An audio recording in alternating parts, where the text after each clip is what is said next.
Next, let's look at the way cannabis use impacts the brain and the body. But remember, our goal here is not to convince anyone that cannabis is bad or you shouldn't do it.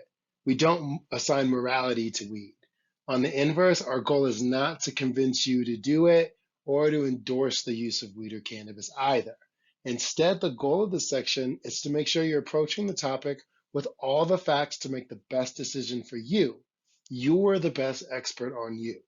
That said, as we talk about some of the not so good impacts of cannabis use, keep in mind that really the only way to avoid the risks and impacts that we're talking about is through abstinence.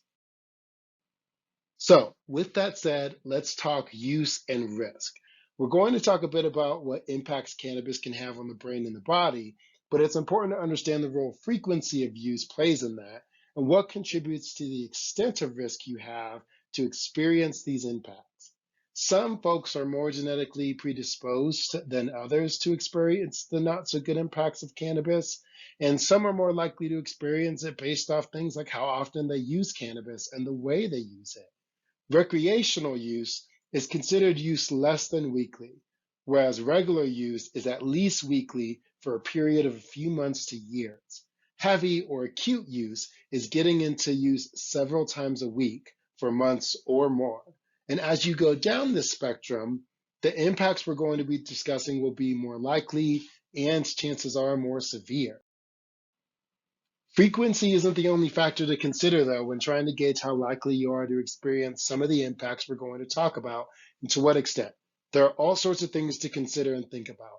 For instance, it's not just how often you consume edibles, but what the THC content is and the potency as well. You might also take into account things like your genetic factors, your health, and then what you do and how you behave when intoxicated. All these factors intersect to create what's known as your risk level, and whether you're low, moderate, or high risk depends on how you use, how much, and how often, and what it looks like in your own individual life.